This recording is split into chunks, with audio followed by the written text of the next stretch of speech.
부자 관계없음. 그 문장을 처음 본 순간 모든 게 멈췄다. 매일 아빠라고 부르며 달려오던 아이. 내가 사랑으로 안아주고 세상 가장 따뜻한 눈으로 바라봤던 아이. 그 아이가 내 아들이 아니라는 사실. 믿을 수 없었다. 아니, 믿고 싶지 않았다.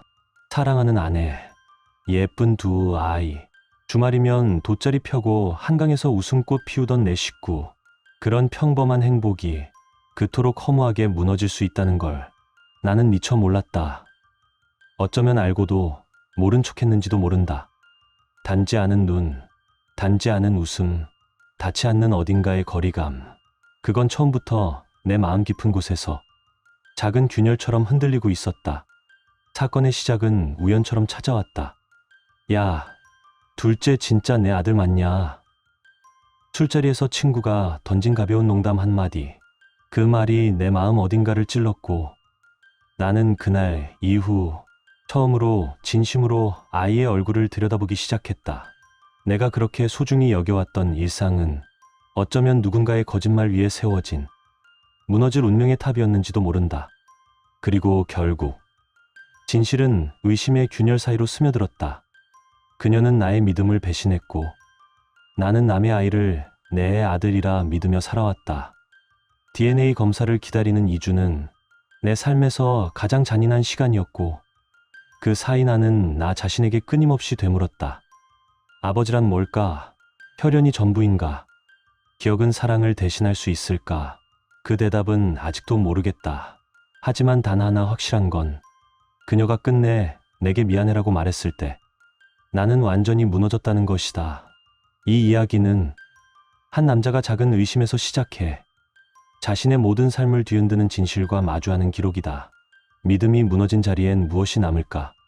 사랑이 배신당한 순간 사람은 어떤 선택을 하게 될까? 그리고 모든 걸 알고 난 후에도 그 아이를 사랑할 수 있을까? 지금부터 마주할 이야기. 이건 복수극이 아니다. 이건 아버지라는 이름을 지켜내고 싶었던 한 남자의 이야기다. 결말은 여러분의 예상을 완전히 뒤엎을지도 모릅니다. 여러분의 생각은 어떠셨나요? 댓글로 꼭 남겨주세요. 구독과 좋아요도 잊지 마시고 방탐정의 이중 파일과 함께 더 놀랍고 흥미로운 이야기 속으로 떠나봐요. 나는 늘 내 가족이 평범하다고 믿어왔다. 남들과 다르지 않은 일상을 살아가는 그저 그런 가장이라 생각했다. 하지만 그 평범함이야말로 내겐 가장 소중한 자랑이었다. 결혼한 지 어느덧 10년. 아내 한소영은 언제나 내 곁에서 조용히 자리를 지켜주었고 7살이 된 딸 미소는 내 어릴 적 사진을 그대로 옮겨놓은 듯 나를 꼭 닮았다. 그리고 3살배기 아들 유진, 또렷한 눈망울로 나를 아빠라 부르며 품에 안기던 아이. 우리는 서울 강서구의 오래된 아파트에 살았다. 매일 새벽같이 출근해 해가 질 무렵에야 겨우 집에 돌아오는 삶이었지만 현관문을 열면 어김없이 따뜻한 불빛과 소영의 된장찌개 냄새가 나를 반겨주었다. 그 순간만큼은 피로가 싹 가셨다. 주말이면 한강공원에 돗자리를 펴고 앉아 아이들이 잔디밭을 뛰노는 모습을 지켜보곤 했다. 웃고 떠드는 아이들의 목소리를 들으며 소영은 도시락 뚜껑을 열고 나는 그 곁에서 묵묵히 아이스크림을 나눠 먹었다. 문득 고개를 들어 하늘을 바라볼 때면 아, 이게 바로 행복이구나. 그렇게 나는 믿으며 살았다. 하지만 언제부터인가 설명하기 어려운 감정이 가슴 한켠을 자꾸만 건드리기 시작했다. 찬바람이 불기 시작한 어느 날, 그 감정은 예고 없이 시작됐다. 현장 사무소 근처의 편의점 앞. 휴식 시간에 김영석 대리가 나에게 커피를 건네며 말을 걸었다. 형, 근데 둘째 말인데요. 좀 안 닮은 것 같지 않아요? 그 말에 나는 대수롭지 않게 웃으며 넘겼다. 뭐래? 너. 그런데 그 친구는 가볍게 눈썹을 치켜올리며 한마디를 더 얹었다. 딸은 진짜 형이랑 판박이인데 아들은 분위기가 좀 다르잖아요. 순간 말문이 막혔다. 억지로 입꼬리를 올려 웃어 보였지만 그 말은 귀를 스치듯 지나가지 않았다. 오히려 내 머릿속에 깊게 파고들었다. 계속해서 메아리처럼 맴돌았다. 사실이었다. 미소는 내가 어릴 적 찍은 흑백 사진과 정말 똑같았다. 둥그런 눈, 살짝 올라간 입꼬리까지. 하지만 유진은 달랐다. 어쩌면 아내 쪽을 더 닮은 거라 생각해왔다. 사람마다 유전이 다르게 섞이기도 하니까 그렇게 스스로를 납득시켜왔다. 그런데 그 순간부터였을까? 나는 어느새 모르게 유진과 나의 얼굴을 자꾸만 비교하게 되었다. 설마, 아니겠지.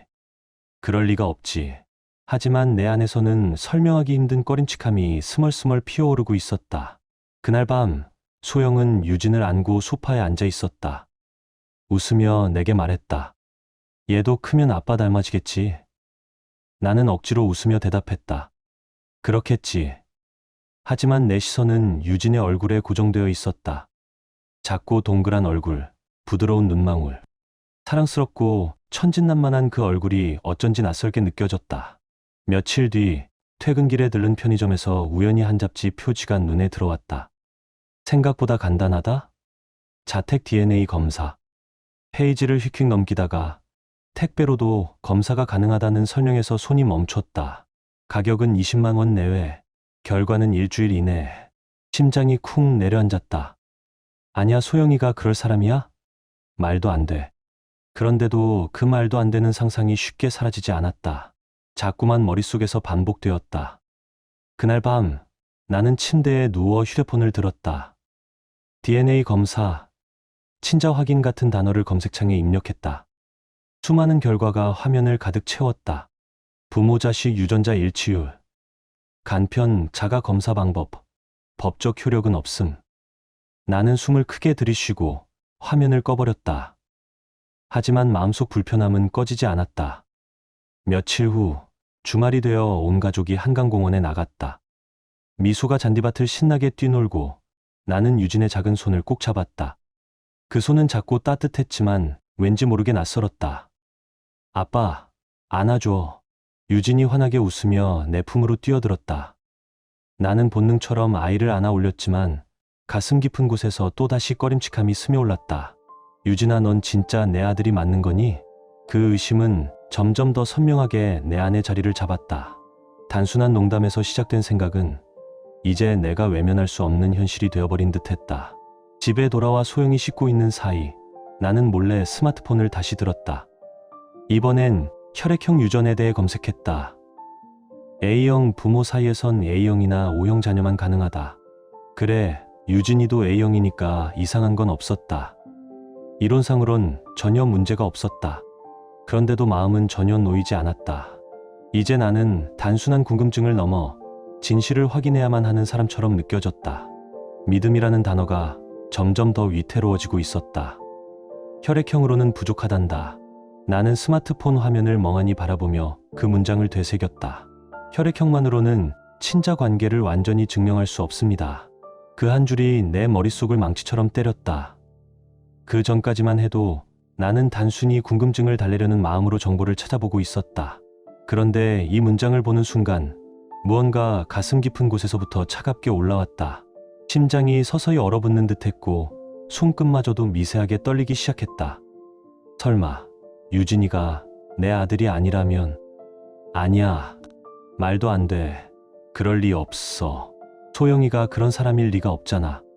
하지만 그런 반박조차 내 안에서는 점점 힘을 잃어갔다. 머릿속 어딘가에서는 오히려 한 가지 가능성만이 집요하게 목소리를 높이고 있었다. 부정하려 해도 그 가능성은 오히려 더 또렷해져만 갔다. 나는 이마에 손을 얹고 한참을 멍하니 앉아 있었다. 내가 지금 무슨 짓을 하고 있는 거지?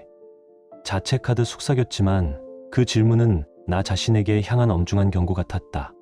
하지만 이상하게도 마음 깊은 곳에서는 이런 의심이 단순한 망상만은 아닐지도 모른다는 직감이 들고 있었다. 내 안에서 불안이 자라나기 시작한 건 이미 오래전부터였는지도 모른다. 그동안 외면해왔던 작은 단서들이 하나씩 떠올랐다. 유진이의 웃음, 눈빛, 목소리, 표정, 그 모든 게 나와는 어딘가 달랐다. 나는 외면하려 했지만 이제는 도저히 모른 척할 수 없게 되었다. 며칠 후 야근을 마치고 집에 들어선 늦은 밤이었다. 거실 불은 켜져 있었고 소영은 소파에 앉아 맥주를 마시고 있었다. 테이블 위엔 반쯤 비워진 안주 접시와 열려있는 캔 맥주가 놓여 있었고 그녀는 아무 일도 없다는 듯 평온한 얼굴로 내게 말했다. 왔어. 오늘도 늦었네. 현장에서 문제가 좀 있었어. 피곤하다는 말을 습관처럼 꺼냈지만 오늘따라 그 피로는 몸이 아니라 마음에서 시작된 것이었다. 소영은 내게 맥주 캔을 건네며 부드럽게 웃었다. 수고했어. 고생 많았지? 나는 맥주를 한 모금 마셨다. 하지만 그 짜릿한 탄산감조차 제대로 느껴지지 않았다.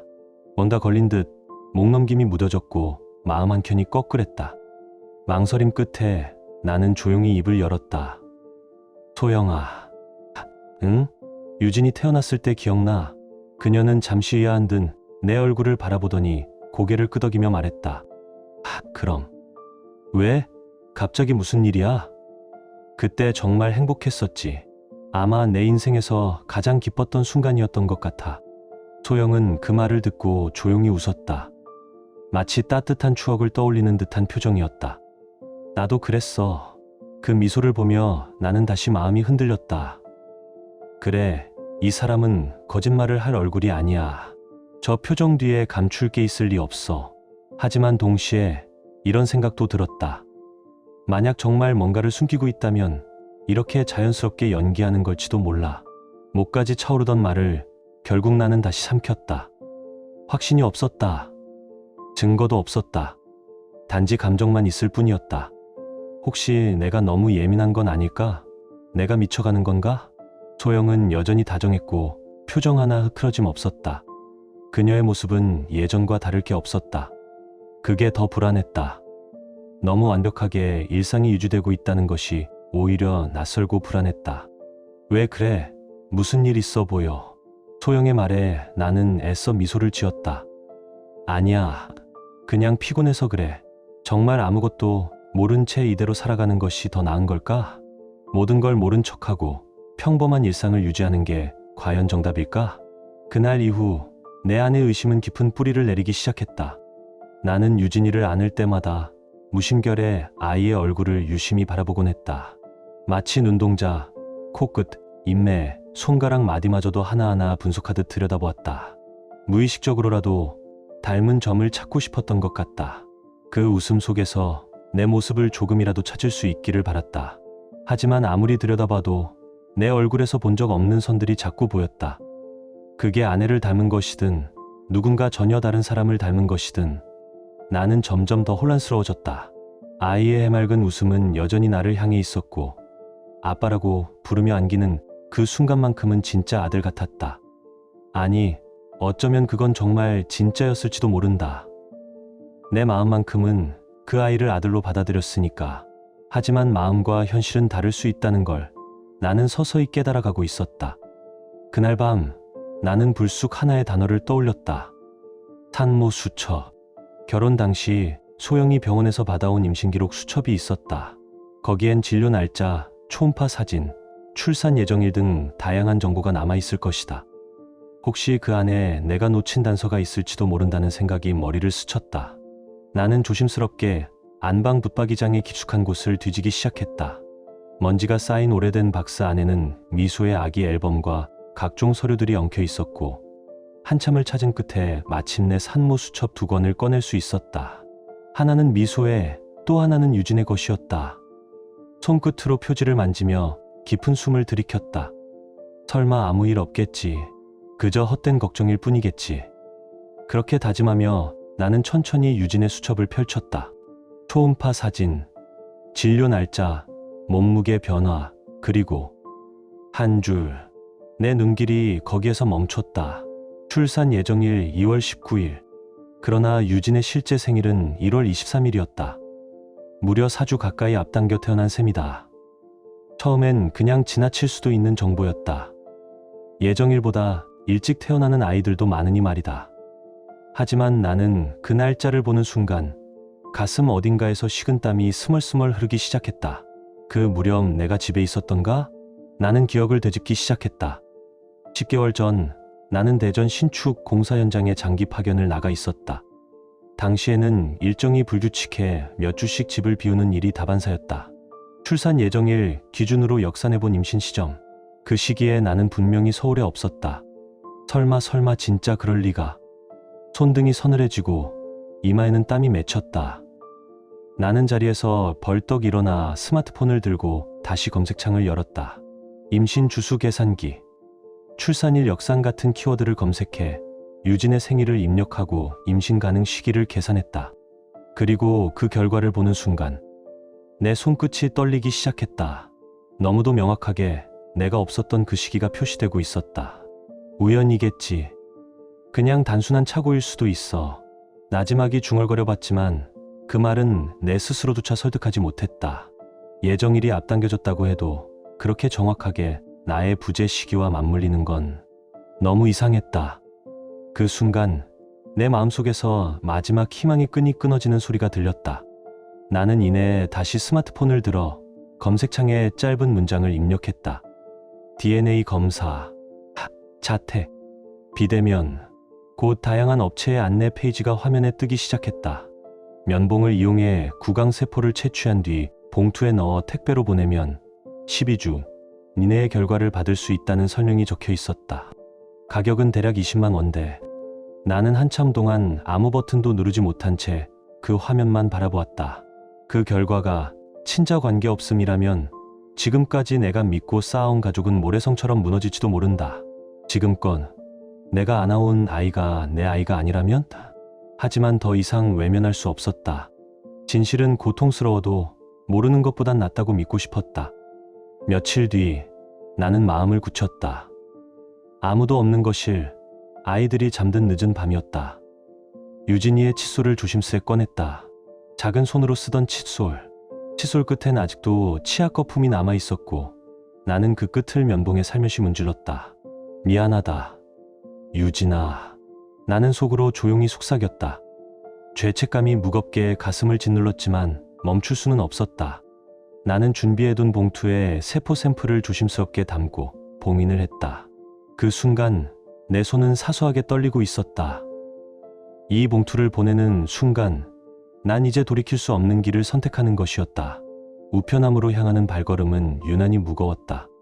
아무도 모르는 밤거리, 차가운 바람이 얼굴을 스쳤다.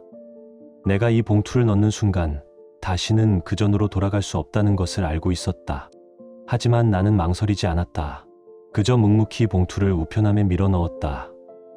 진실을 확인하자. 그게 내가 내린 결론이었다. 시간은 그렇게 흘렀다. 검사 결과가 도착하기까지 걸리는 2주는 마치 지옥과도 같았다. 유진이는 여전히 아빠 하며 웃으며 내게 안겼고 소영은 예전과 다름없이 요리를 하고 빨래를 개고 아이들과 함께 평범한 일상을 보냈다. 하지만 나만은 그 일상 속에서 조금씩 부서지고 있었다. 어떤 날은 그 웃음이 너무 사랑스러워서 내가 미친 게 아닐까 싶었다. 다음 날은 또다시 불신의 감정이 고개를 들었다. 만약 진짜 내 아이가 아니라면 난 어떻게 해야 하지? 아무것도 모른 척 살아갈 수 있을까? 매 순간이 감정의 롤러코스터 같았다. 나는 유진이를 안을 때마다 무의식적으로 아이의 눈을 들여다보았다. 혹시나 내 눈과 닮은 부분이 있을까? 어딘가 이목구비에서 내 흔적을 발견할 수는 없을까? 하지만 아무리 들여다봐도 내가 아는 내 얼굴과는 전혀 닮지 않은 선들이 자꾸 보였다. 그리고 그때마다 마음속 불신은 더 단단하게 자리를 잡아갔다. 진실이 눈앞에 가까워지고 있었다. 어느 날 저녁 평소처럼 소영은 부엌에서 저녁 식사를 준비하고 있었다. 프라이팬에서 지글거리는 기름 소리, 간장 냄새가 가득한 공기, 미소와 유진이의 말소리가 거실 한켠에서 퍼지고 있었다. 겉으로 보기엔 너무도 평온한 저녁 풍경. 하지만 내 마음속은 이미 오랜 시간 동안 감당할 수 없는 무게로 짓눌리고 있었다. 나는 마치 아무 일도 없는 듯 조용히 다가가 말을 건넸다. 유진이 태어났을 때 기억나? 그 질문에 소영은 칼질을 멈추지 않은 채 가볍게 웃으며 대답했다. 그럼. 왜? 갑자기 무슨 생각이 들어서 그래? 나는 애써 미소를 지으며 고개를 끄덕였다. 그때 참 행복했잖아. 아마 내 인생에서 가장 벅찬 순간이었던 것 같아. 소영은 그 말에 더욱 부드러운 미소를 지었다. 맞아. 나도 그랬어. 근데 유진이가 예정일보다 좀 늦게 나왔잖아. 그때 꽤 당황했었지. 그 말에 내 눈동자가 잠시 흔들렸다. 늦게 태어났다고? 나는 멍하니 그녀를 바라보았다. 기록상으로는 예정일보다 빠른 출산이었는데 그녀는 왜 반대로 기억하고 있는 걸까? 그 순간 아주 미세하지만 분명히 느껴지는 이질감이 스쳐 지나갔다. 소영의 얼굴은 너무도 자연스러웠다. 진심으로 추억을 떠올리는 듯했고 그 표정에는 위선이나 거짓이 전혀 묻어나지 않았다. 만약 이 모든 게 연기라면 나는 대체 누구와 10년을 살아온 거지? 나는 더 묻지 않았다. 그냥 갑자기 생각나서 라고 말하며 대화를 끝맺었다. 소영은 약간 고개를 갸웃했지만 더 이상 캐묻지 않았다. 그러나 내 마음속에선 무언가 아주 조용히 하지만 강하게 균열이 생기고 있었다. 저 평화로운 얼굴 뒤에 내가 모르는 진실이 숨어 있는 건 아닐까. 의심은 그렇게 다시 한번 고개를 들었다. 그리고 마침내 그날이 찾아왔다. DNA 검사 결과가 도착하는 날. 아침부터 머릿속이 흐릿했고 일에 집중이 되지 않았다. 현장 보고서를 3번이나 잘못 입력했고 동료들은 그런 나를 이상하게 쳐다봤다. 하지만 나 자신조차 지금 내게 무슨 일이 일어나고 있는지 설명할 수 없을 만큼 그 결과에 모든 정신이 붙잡혀 있었다. 퇴근길, 운전석에 앉은 나는 라디오도 켜지 않은 채 창밖을 멍하니 바라보았다. 이 편지 한 장이 내 인생을 송두리째 바꿔놓을 수도 있다. 진실을 마주할 준비가 정말 된 걸까? 그 어떤 결정보다 무거운 선택이었다. 집 앞에 도착한 나는 우편함 앞에서 잠시 멈춰섰다. 손을 뻗어 조심스럽게 열린 문틈 사이에서 그 작은 하얀 봉투 하나를 꺼냈다. 흔들리는 손으로 그것을 들고 현관 앞에 서 있는 나 자신이 낯설게 느껴졌다. 천천히, 아주 천천히 봉투를 찢었다. 속지 안쪽에 접힌 종이를 펼치는 손이 떨리고 있었고 숨을 제대로 쉴 수 없었다. 그리고 그 문장, 그 단 하나의 문장이 내 시선을 붙들었다. 부자 관계없음. 순간 눈앞이 하얗게 변했다. 귀에서는 아무 소리도 들리지 않았고 바닥이 꺼지는 듯한 감각이 온몸을 덮쳤다. 나는 벽에 기대 쓰러지듯 주저앉을 뻔했고 손에 들린 종이를 여러 번 수없이 다시 읽었다. 혹시 오타는 없는지, 이름이 바뀐 건 아닌지, 결과 해석이 잘못된 건 아닌지. 하지만 그 어떤 부분도 오류는 없었다. 분명히 적혀 있었다. 유진은 내 아들이 아니다. 그 단 한 줄의 문장이 내 삶 전체를 산산조각냈다. 그동안 내가 안아주고 웃으며 놀아주고 아빠라는 소리에 웃던 모든 순간들이 거짓 위에 쌓여 있었다는 사실에 숨이 턱 막혔다. 나는 주먹 쥔 채 그 종이를 손에 쥐고 천천히 거실로 향했다. 부엌에선 여전히 저녁 준비가 한창이었다. 프라이팬 위에서 고기가 익는 소리, 반찬 냄새, 그리고 아무것도 모르는 듯 나를 향해 웃으며 돌아보는 소영. 왔어. 오늘은 좀 일찍 왔네. 그 미소를 보는 순간 내 안에서 뭔가가 뚝 하고 부러지는 소리가 들린 것 같았다. 나는 낮고 단호한 목소리로 입을 열었다. 할 얘기가 있어. 소영의 손이 멈췄다. 그녀는 내 표정을 보더니 뭔가 단단히 달라졌다는 걸 느낀 듯 긴장한 기색을 감추지 못했다. 무슨 일이야? 나는 조용히 주머니에서 하얀 봉투를 꺼내 식탁 위에 내려놓았다. 그 안엔 더 이상 되돌릴 수 없는 진실이 담겨 있었다. 이거 DNA 검사 결과야. 소영의 표정이 굳었다. 입술이 조금 떨렸고 눈동자가 흔들렸다. 무슨 검사? 나는 한 단어로 대답했다. 유진이. 그 짧은 말에도 소영은 더 이상 아무 말도 하지 못했다. 이미 그 반응 하나만으로 나는 모든 대답을 들은 셈이었다. 부자 관계없음. 그게 결과야. 그 말을 내뱉는 순간 마치 거실 전체가 정비된 듯한 정적이 흘렀다. 나는 한마디 한마디를 최대한 또렷하게 침착하게 꺼냈지만 내 안의 감정은 이미 걷잡을 수 없이 흔들리고 있었다. 소영은 입을 열려다 닫았고 다시금 떨리는 목소리로 말했다. 자, 잠깐만. 하지만 나는 그녀의 말을 끊고 다시 물었다. 설명해. 대체 이게 무슨 일이야? 유진이는 누구 아이야? 나는 이제 거짓이 아닌 진실만을 듣고 싶었다. 그 어떤 변명도 필요 없었다. 나는 그녀를 정면으로 바라봤다. 눈을 피하지 않았다. 이 순간만큼은 어떤 핑계도 아닌 진실 그 자체가 그녀의 입에서 터져 나오길 바라고 있었다. 하지만 소영은 고개를 숙인 채 침묵으로 일관했다. 어깨가 미세하게 떨렸고 눈가에 맺힌 눈물은 말보다 많은 것을 말해주고 있었다. 말해. 내 목소리는 낮았지만 분노로 날이 서 있었다.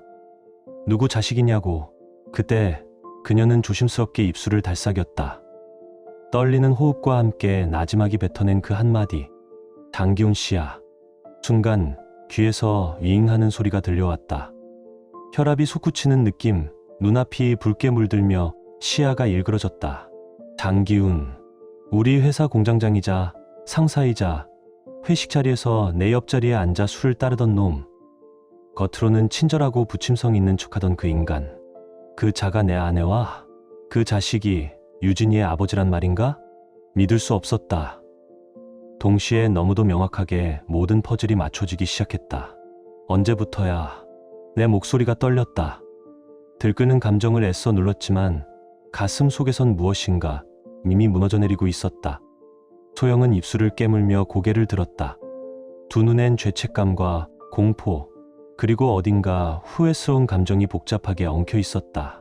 미소 낳고 나서부터야 그 한마디에 머리가 멍해졌다. 7년 전, 그 긴 시간 동안 이 모든 걸 감추고 아무 일 없던 듯이 살아왔단 말인가? 그때 너무 외로웠어. 지훈이는 늘 바빴고 나는 하루 종일 아이만 돌보고 혼자 있었어. 그런데 그 사람은 자꾸만 내 이야기를 들어줬고 챙겨줬고, 그래서 외로워서 바람을 폈단 거야? 나는 헛웃음을 터뜨렸다. 그러나 웃음 뒤엔 분노와 모멸감이 넘실거렸다. 진심은 아니었어. 한순간의 실수였어. 근데 유진이가 그렇게 변명하지 마. 나는 이 말을 감싸쥐며 천천히 숨을 몰아쉬었다. 유진이가 태어났을 때 난 세상을 다 가진 줄 알았어. 하늘이 준 선물이라고 믿었어. 근데 너는 그 순간에도 속으로 웃고 있었겠지. 아니야, 지훈아, 제발 그렇게 말하지 마. 나도 무서웠어. 언제 들킬지 몰라서. 그래도 가족을 지키고 싶었어. 유진이는 정말 소중한 아이야. 내 마음은, 내 인생은? 내가 그동안 바친 모든 사랑과 시간은? 나는 조용히 물었다. 그 물음엔 더 이상 분노가 아닌 깊은 절망이 담겨 있었다. 그녀는 흐느끼며 말했다. 나도 누군가한테 소중한 존재이고 싶었어. 그 말이 내 귓가를 때렸을 때 나는 더는 아무 말도 할 수 없었다. 아니, 다시는 웃을 수 없을 거란 예감이 들었다. 이혼하자. 나는 단호하게 말했다. 안 돼. 제발 그러지 마. 소영은 울먹이며 내 팔을 붙잡았지만 나는 매정하게 그녀의 손을 뿌리쳤다. 내가 남의 자식을 키우라고. 그게 말이 돼? 유진이는 우리 아이잖아. 아니, 내 아이 아니야. 나는 주먹을 쥐고 외쳤다. 내가 얼마나 사랑했고 얼마나 애틋하게 품에 안았는데 그 모든 감정이 거짓 위에 세워졌다는 사실 앞에 무너져 내렸다. 소영은 그대로 바닥에 주저앉아 오열했다. 나는 말없이 등을 돌렸다. 이 집, 이 공간조차 숨이 막혔다. 하지만 하나, 아직 끝나지 않은 일이 남아 있었다. 장기훈, 그 인간은 지금 이 사태를 어떻게 받아들이고 있을까? 나는 차에 올라타자마자 깊게 숨을 들이쉬었다. 내 안에 쌓인 분노는 이제 피할 수 없는 방향으로 흐르고 있었다. 행선지는 단 하나, 장기훈의 집. 그는 내 아내의 불륜 상대이자 유진이의 생물학적 아버지이며 나의 상사, 그리고 한때는 믿었던 사람이었다. 운전대 위로 주먹이 떨리고 있었다. 내가 어떻게 그 인간을 마주해야 할까? 어떤 얼굴로, 어떤 말부터 꺼내야 할까? 도착한 집 앞, 나는 한참을 서 있었다. 그리고 초인종을 길게 눌렀다. 잠시 후 문이 열렸다. 장기훈이 나타났다. 그도 내가 누군지 알아본 순간 표정이 굳었다. 서지훈 씨? 당황한 기색이 역력했다. 눈빛이 흔들렸고 입술이 말라 있었다.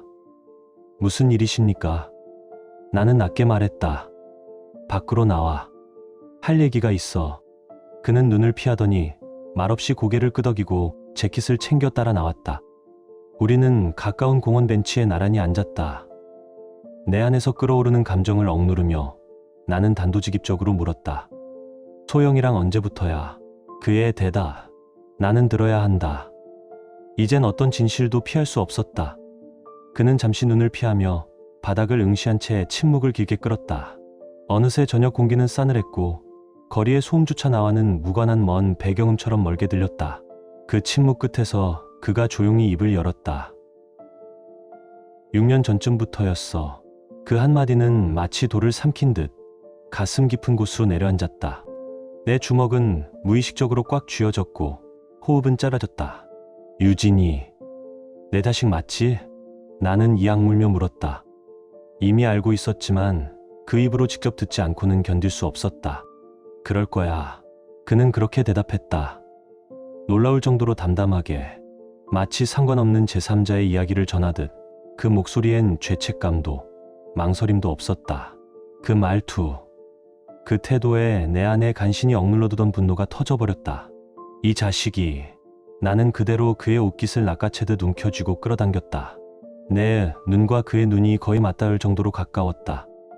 내가 얼마나 바보처럼 살았는지 알아?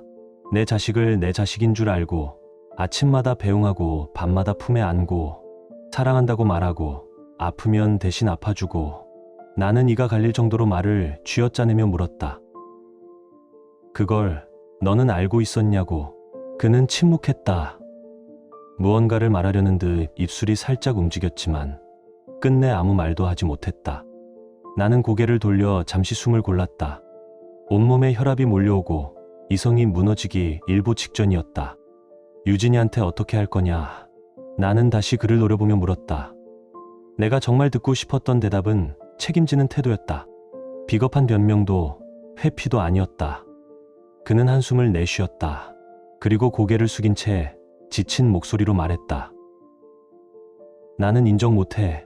소영이랑도 얘기했지만 난 가정 있는 사람이야. 이제 와서 내가 뭘 책임진다고 해도 이미 너무 늦었어. 그 순간 내 마지막 이성마저 부서져 버렸다. 장난하냐 지금. 나는 참지 못하고 주먹을 날렸다. 무겁고 날카로운 충격음이 벤치 옆에 울렸고 그는 그대로 바닥에 나뒹굴었다. 그 순간 가슴 깊은 곳에서 터져나온 외침은 단순한 분노가 아니었다. 배신감, 그리고 내 존재 전체가 무너진 듯한 붕괴감이었다. 내 자식이잖아. 그럼 책임져야지. 그리고 나한테 저지른 짓에 대해서도 반드시 대가를 치러야지. 장기훈은 입가에서 흐르는 피를 닦으며 천천히 일어섰다. 그의 얼굴엔 분노도 없었고 오히려 체념이 서려 있었다. 책임지라고 했지. 근데 대체 뭘 어떻게 하란 건데? 나는 더 이상 참을 수 없었다. 위자료, 정신적 피해 보상, 내 시간, 내 삶, 내 믿음, 내 가족, 다 너 때문에 박살났잖아. 그는 한동안 입을 다물고 있었다. 아무 말 없이 공원 바닥만 바라보던 그는 마침내 낮고 무거운 목소리로 대답했다. 알겠다.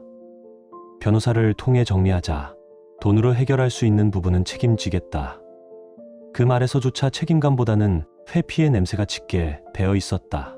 나는 더 이상 대화가 의미 없다고 느꼈다. 등을 돌리고 차로 향하면서 겨우 심장이 다시 뛴다는 걸 느꼈다. 그제야 숨을 쉴 수 있었다. 아직 유진이를 어떻게 해야 할지 모르겠다. 그 아이는 아무 죄도 없다는 걸 안다. 하지만 한소영과의 부부관계는 오늘로 끝이다. 그건 어떤 불확실성도 남지 않은 냉정하고 결연한 결론이었다. 장기훈과의 대면을 끝낸 나는 곧장 차를 돌려 집으로 향했다. 현관 앞에 도착했을 때 집 안에 불은 켜져 있었고 소파엔 소영이 축 처진 어깨로 앉아 있었다. 눈은 벌겋게 부어 있었고 볼엔 말라붙은 눈물 자국이 남아 있었다. 하지만 내가 들어서자 그녀는 고개를 번쩍 들며 절박한 눈빛을 보냈다. 지훈아, 제발 내 얘기 좀 들어줘. 나는 아무 말 없이 거실 테이블에 앉았다. 눈은 그녀를 보지 않은 채 천천히 입을 열었다. 들을 얘기 없어. 내 목소리는 낮고 차가웠다. 소영의 얼굴은 더 일그러졌다. 제발 우리 가족 지키고 싶어. 그 가족을 무너뜨린 건 너야. 나는 조용히 주머니에서 이혼 서류를 꺼내 테이블 위에 내려놨다. 소영의 몸이 움찔했다. 정말 이대로 끝낼 거야? 당연하지. 10년을 속였잖아. 그런데 앞으로도 함께 살 수 있을 거라 생각해? 처음엔 진짜 잠깐이었어. 외로웠고 실수였어. 근데 유진이를 가졌을 땐 너무 무서웠어. 무서웠다고? 나는 차가운 웃음을 흘렸다. 무서웠던 건 나야. 아무것도 모른 채 남의 애를 내 아들로 믿고 키우면서 그걸 사랑이라 착각하며 살아온 내가 얼마나 웃겨 보였을까? 소영의 눈에서 눈물이 쏟아졌다. 그런 게 아니야. 그런 의도가 아니었어. 나는 한숨을 내쉬었다. 됐어. 이혼하자. 펜을 들어 내 이름을 사인했다. 위자료 문제는 변호사를 통해 처리할 거야. 장기훈한테도 한 푼도 빠짐없이 청구할 거니까. 내가 마지막 문장을 던지려는 순간 소영이 급하게 말을 붙였다. 잠깐만. 지훈아, 유진이는 어떻게 할 거야? 내 손이 멈췄다. 머릿속에 유진이가 아빠 하며 내 품으로 뛰어오던 모습이 스쳐 지나갔다. 하지만 나는 조용히 입을 열었다. 나는 그 아이의 아버지가 아니야. 하지만 유진인 지금도 당신을 아빠라고 믿고 있어. 그건 상관없어. 나는 단호하게 잘라 말했다. 그 애는 내 피를 이어받지 않았어. 너랑 장기훈의 아이일 뿐이야. 내가 그 아이를 키울 이유는 없어. 소영은 억눌린 오열을 터뜨렸다. 그럼 유진이가 너무 불쌍하잖아. 나는 눈을 가늘게 떴다. 그래? 내가 보기엔 유진이가 불쌍해? 내 아이가 아니라서? 소영은 말을 잇지 못했다. 나는 쓰게 웃었다. 유진이는 아무것도 몰랐어. 아무 죄도 없어. 문제는 그 순수함을 이용해 속인 너야. 그 아이를 불쌍하게 만든 것도, 그 아이를 버린 것도 바로 너 자신이야. 아니야. 이제 됐어. 나는 자리에서 일어났다. 미소 데리고 나갈 거야. 넌 유진이랑 둘이서 살아. 지훈아, 제발. 소영이 내 손을 피사적으로 붙잡았다. 하지만 나는 아무 미련도 없이 그 손을 뿌리쳤다. 난 더 이상 이 가족의 일원이 아니야. 그 한마디를 남기고 나는 거실을 나섰다. 현관문을 열자 서늘한 밤 공기가 얼굴을 스쳤다. 뒤도 돌아보지 않고 나는 한 걸음을 내디뎠다. 내 인생은 지금부터 다시 시작이다. 그렇게 다짐하며 나는 조용히 어둠 속으로 걸어 들어갔다. 그날 밤 나는 미소의 작은 손을 꼭 잡은 채 우리 집을 마지막으로 나섰다.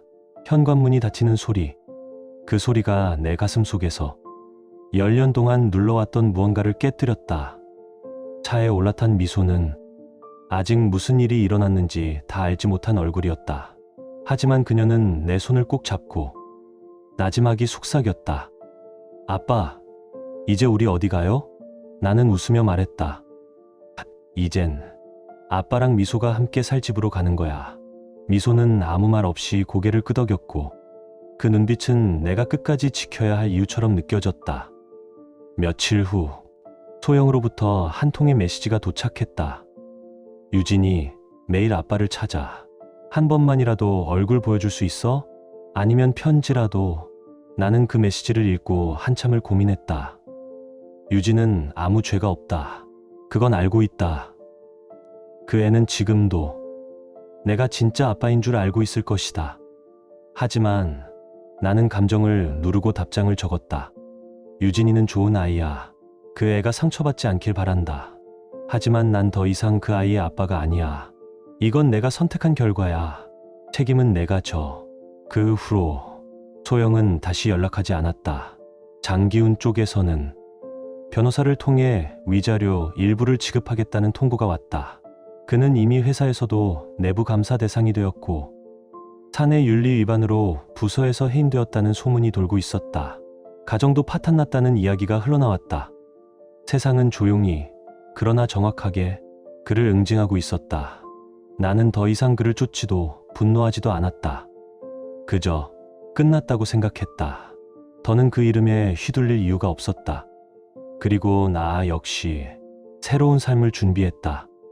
회사엔 사표를 제출하고 서울 외곽 작은 도시의 리모델링 현장에 계약직으로 들어갔다. 몸은 고됐지만 마음은 오히려 편안했다. 퇴근 후 작은 원룸으로 돌아오면 미소가 나를 향해 달려와 오늘 학교에서 있었던 일을 얘기해 주었다. 오늘 급식 진짜 맛없었어. 근데 체육 시간은 재밌었어. 아빠, 나 이제 축구도 잘해.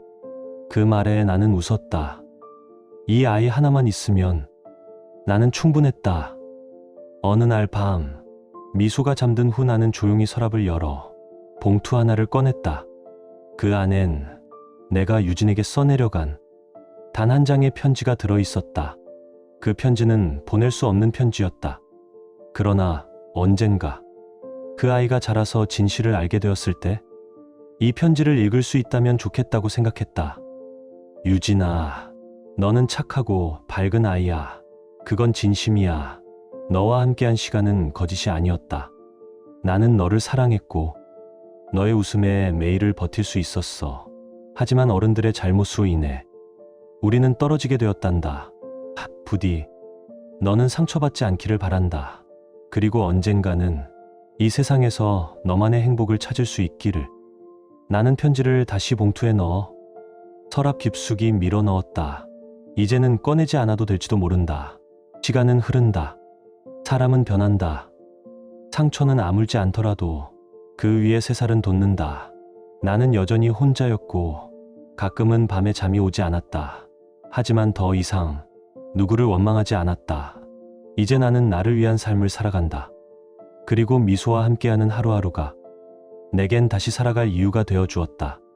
아침 햇살이 창문 너머로 들어오는 날, 나는 커피 한 잔을 내려 미소의 도시락을 싸기 시작했다. 아빠, 오늘도 일해? 그럼. 우리 미소 간식값 벌어야지. 그럼 나 오늘도 수학 100점 맞을게. 나는 웃으며 그녀의 머리를 쓰다듬었다. 그래, 이게 내 인생이다. 그 누구의 것도 아닌 내가 선택하고 내가 책임지는 삶. 이젠 더는 속지 않는다. 그리고 후회도 하지 않는다. 지금 당신의 마음은 어떤가요? 이야기를 읽으며 떠오른 감정이나 생각이 있다면 댓글로 나눠주세요. 당신의 진심 어린 한마디가 누군가에겐 큰 위로가 될 수 있습니다. 이 짧은 이야기 속에 작은 온기나 잊고 지낸 감정 하나라도 담겨 있었다면 그것만으로 이 이야기는 충분히 의미 있는 시간이었을 거예요. 좋아요와 구독 그리고 공유는 이런 따뜻한 이야기가 더 많은 사람의 하루에 조용히 스며들 수 있는 힘이 됩니다. 함께 해주셔서 고맙습니다. 당신의 하루에도 조용한 평안과 따뜻한 사람이 함께하길 진심으로 바랍니다.